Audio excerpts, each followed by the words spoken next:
এই নিন দাদা, এই ড্রেসের পিসটা ধরুন, এটা আমার 2 দিনের মধ্যে লাগবে। আর হ্যাঁ, মাপটা নিয়ে নিন। আচ্ছা দিদি।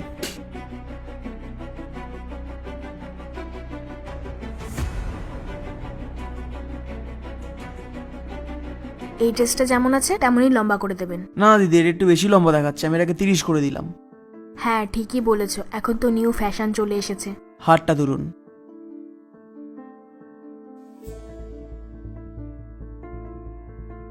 দিদি, চেস্ট তো 35 দেখাচ্ছে, এটা খুব টাইট হয় বলুন, এটা পরতেও খুব কষ্ট হয়, এটা আমি একটু ঢিলা করে দিই?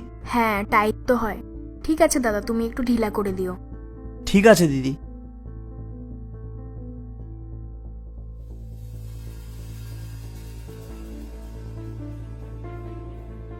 আচ্ছা দিদি, এটা এতটা করে দিই? আচ্ছা ঠিক আছে, ফিটিংস যেটা ভালো হয় তেমনই করে দাও। আচ্ছা দিদি।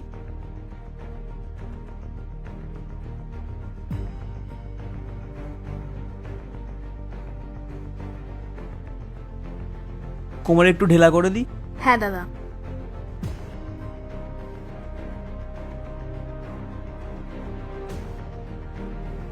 আরে দাদা, হাত এত লম্বা রাখবো না, একটু শর্ট করে দিন।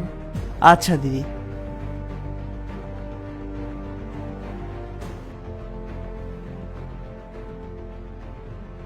আচ্ছা দিদি, গলা কি এরকম ডিপ রাখবো নাকি যেমন আছে তেমনই রেখে দেবো? হ্যাঁ দাদা, গলাটা একটু চওড়া করে দাও। আগে 9 ছিল, এখন 10 করে দাও। ঠিক আছে দিদি। আচ্ছা দিদি, চেস্টের মাপটা একবার নিয়ে নিই। আর কবের মধ্যে লাগবে আপনি যেন বললেন? 2 দিনের মধ্যে লাগবে, আমার তো একটা অনুষ্ঠান আছে, সেখানে যেতে হবে। আচ্ছা ঠিক আছে, পেয়ে যাবেন।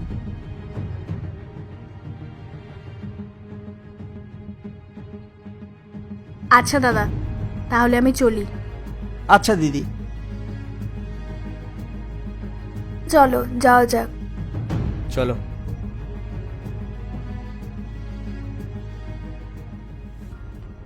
জামাটা তো অন্য কারোর থেকেও সেলাই করতে পারতে। মানে বুঝলাম না। মানে এটাই যে এখানে তো আরো অনেক বুটিক আছে, অলিতে গলিতে দর্জির দোকান আছে, তুমি তো সেখান থেকে তোমার জামাটা সেলাই করতে পারতে। তুমি সেখান থেকে না করে ওই ছেলেটার থেকে কেন তোমার জামাটা সেলাই করলে? আরে বুটিক শপে যেটা বানিয়ে দিত, উনি তো সেটাই বানিয়ে দেবে। আর উনি খুব ভালো কাজও করে, আর তাছাড়া ফিটিংসও ভালো হয়, আর সস্তায়ও হয়ে যায়। আচ্ছা, তার মানে তুমি সস্তা চক্করে যে কোনো পুরুষ মানুষের থেকে তোমার জামাটা সেলাই করিয়ে নেবে? আরে এখানে তো আরো অনেক মহিলারা বুটিক খুলে বসে আছে, তুমি তাদের থেকেই তো করতে পারতে। আরে আশেপাশে কোনো বুটিক নেই গো, আর আমার 2 দিনের মধ্যে ড্রেসটা লাগবে। আর 2 দিনের মধ্যে আমি কোথায় খুঁজে বেড়াবো বলো? আরও খুব ভালো কাজও করে, তাই আমি এই ছেলেটার কাছে গেলাম। আরে তুমি আমায় বলতে পারতে, আমি নিয়ে চলে যেতাম। আচ্ছা, তোমার কি একটুও খারাপ লাগেনি যখন তোমার গায়ে হাত দিয়ে তোমার মাপ নিচ্ছিল? আরে কি সব বলছো তুমি? ওটা তো ওর কাজ, তাই মাপ নিচ্ছিল। আরে মাপ তো একজন মহিলাও নিতে পারতো।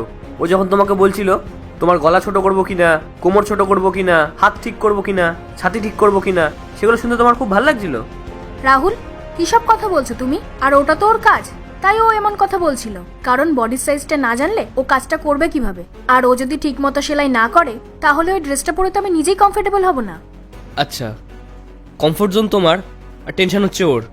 শোনো, এইসব ছেলেদেরকে না আমি খুব ভালো মতন চিনি। আর আমি নিজেও একজন পুরুষ। আর এইসব ছেলেরা না এই দোকানগুলো কেন খোলে বলো তো? যাতে ওরা মহিলাদের গায়ে হাত দিতে পারে। ছেলেটা নিজের কাজই করছিল, ড্রেসের মাপ নিচ্ছিল। উল্টো পাল্টা কথা বলো না। মাপ নিচ্ছিল? বাহ। আর কি যেন বলছিল, এটা ছোট করে দিই, ওটা বড় করে দিই, তাই না? জিয়া, ব্যাস অনেক হয়েছে। এরপর থেকে তুমি আর কোনো ছেলের থেকে তোমার ড্রেস বানাবে না, ঠিক আছে? ও আচ্ছা, তাহলে আমি কার থেকে সেলাই করব? আরে দুনিয়াতে আরো অনেক বুটিক আছে, সেখান থেকে করে নাও। ওইগুলো অনেক দূরে, আমি যেতে পারবো না। হ্যাঁ, তাহলে আমায় দিয়ে দেবে, আমি করিয়ে নিয়ে আসবো। তুমি যাবে? তুমি আমার সাইজ জানো? হ্যাঁ, ওই তো 34 কি 32 হবে। তুমি তোমার একটা ড্রেস দেবে, আমি সেটার মাপ নিয়ে বানিয়ে নিয়ে আসবো। অমন ভাবে সেম হয় না, উল্টো পাল্টা মাপ হয়ে যায়, পরে ওই ড্রেসটা না নষ্ট হয়ে যায়, বুঝেছো? এই জন্য আমি নিজে গিয়ে মাপ দিই। আর মানুষ সবসময় সেম থাকে না, কখনো রোগা কখনো মোটা হতেই থাকে। আচ্ছা রাহুল, আমাকে একটা কথা বলো তো, আমাদের বিয়ের কয় বছর হয়েছে? 2 বছর, তাই তো? আর এই দোকানটার কথা আমাকে কে বলেছে জানো? তোমার মা। আর তোমার মাই আমাকে বলেছে এই দোকানে খুব ভালো সেলাই করে। আর তোমার মা আগে এই দোকান থেকেই সেলাই করাতো। আগে ছেলেটার বাবা বসতো, এখন ছেলেটা বসে। আর মানুষটা না অনেক ভদ্র, আর আমি ওনাকে দাদা বলেই সম্মান দিই। সেটা কি তোমার একবারও চোখে পড়েনি? ঠিক আছে, পরের বার থেকে তুমিও তোমার মাকে বলো যাতে এখানে ড্রেস সেলাই না করে। তাহলে আমিও করাবো না এখান থেকে ড্রেস সেলাই। আচ্ছা রাহুল, তুমি আমাকে একটা কথা বলো তো, তুমি যেখানে কাজ করো সেখানে কি খালি ছেলেরাই কাজ করে, মেয়েরা কাজ করে না?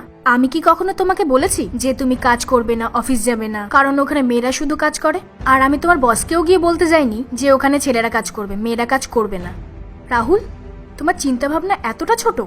আর এখনকার সমাজে তো ছেলে মেয়ে দুজনেই সমান, তাই না?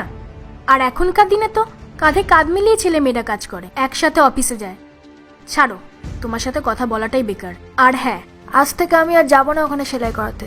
এরপর থেকে তুমি আমার ড্রেস সেলাই করিয়ে আনবে, আর ওইগুলো যদি ফিট না হয় না, আমি তোমাকে বারবার পাঠাবো, আমি নিজে যাব না, বুঝলে? হ্যাঁ ঠিক আছে, চলো।